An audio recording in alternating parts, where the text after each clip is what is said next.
അതുപോലെയുള്ള ഒരുപാട് അനുഭവങ്ങൾ പറഞ്ഞിട്ടുണ്ട്. അത് മുത്തുനബിക്ക് ഓതി കൊടുക്കുന്നത്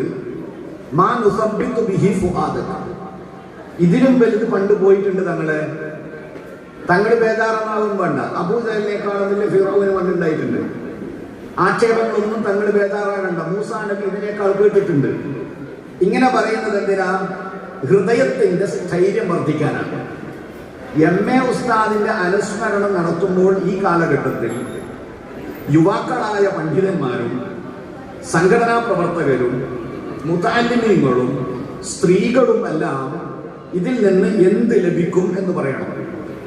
അനുസ്മരണം നടത്തിയാൽ 3 കാര്യം ലഭിക്കണമെന്നാണ്. വജാഅക ഫീ ഹാദിഹി അൽ ഹഖ് വമൗഇദത്തുൻ വദിക്റ. 3 കാര്യങ്ങൾ അനുസ്മരണ പ്രഭാഷണത്തിന് കിട്ടണം.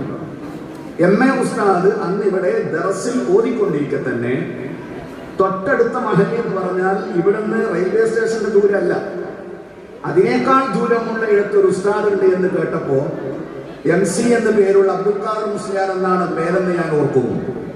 അദ്ദേഹം ഉറുദു ഭാഷയിൽ വൈഭവമുള്ള ആളാണെന്ന് കണ്ട സമയത്ത് അദ്ദേഹത്തിന്റെ അടുക്കൽ പോയി ഉറുദു പഠിക്കാൻ നടന്നുപോയി ഉറുദു പഠിച്ചു എന്നുള്ളതാണ് ചരിത്രം. എം.എ. ഉസ്താദ് ഇതൊക്കെ എങ്ങനെയാ സാധിച്ചേ എന്ന് അത്ഭുതപ്പെട്ടിട്ട് വാട്സപ്പിൽ ഷെയർ ചെയ്ത് ലൈക്ക് അടിക്കുന്നവരാണ് നമ്മൾ. 24 മണിക്കൂറാണ് അള്ളാഹു പ്രപഞ്ചത്തെ സൃഷ്ടിച്ച കാലം മുതൽ ഇന്ന് വരെ ഉള്ളത്. ഈ പ്രപഞ്ച കാലഘട്ട സമയക്രമത്തിൽ എല്ലാ കാര്യങ്ങളും നടന്നിട്ടുണ്ട്. എം.എ. ഉസ്താദിന്റെ ഒരു സ്വഭാവത്തിന്റെ വ്യത്യാസം എന്താണെന്ന് ചോദിച്ചാൽ, സ്വബിഹി നിസ്കരിച്ച് കിടന്നുറങ്ങൂല.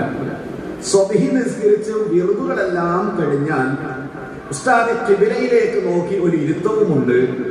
ഒരു ചെറിയ പേപ്പർ എടുത്തിട്ട് ഇങ്ങനെ കുറിച്ചിടും. ഒരിക്കലേ മർക്കസിലെ പ്രധാന മുദരിസായ വില്യാപ്പള്ളി ഉസ്താദ്, VPM വില്യാപ്പള്ളി ഉസ്താദ്, അന്ന് ഈ ഭാഗത്തെ മുദരിസാണ്.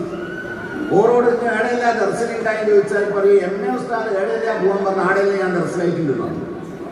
അന്ന് ഒരിക്കൽ ഞങ്ങൾ വണ്ടി പോകുമ്പോൾ ഒരു ടിക്കറ്റിന്റെ മേലെ ഇങ്ങനെ എഴുതി വെച്ചിരിക്കും 10:30 മർസൂഖിനെ കാണണം, 11:30 കോഴിക്കോട് ഓഫീസിലെത്തണം, ഇങ്ങനെ എഴുതി വെച്ചിരിക്കും. അപ്പൊ ഞാൻ ചോദിച്ചത് എന്തിനാ ഇങ്ങനെ എഴുതി വെക്കുന്നത്? ഇത് നിന്റെ എം.എ.ന്റെ അടുത്ത് പഠിച്ചതാണ്. എം.എ. ഉസ്താദ് എല്ലാം ടൈം എഴുതി വെക്കും. ടൈം എഴുതി വെച്ചാൽ സമയം ബാക്കിയാണ്. നമുക്കിപ്പോ സിറാജിന്റെ പ്രചരണത്തിൽ പോകാൻ നേരമില്ല, മെമ്പർഷിപ്പിന് നേരമില്ല. എന്തിനാ നേരമില്ലാത്ത? നമുക്ക് സമയം കൂടുതലുള്ളതുകൊണ്ടല്ല, നമുക്ക് ബറക്കത്ത് കുറഞ്ഞു പോയതുകൊണ്ടാണ്. എന്നിട്ട് അള്ളാഹ്ക്ക് കുറ്റം പറയാം.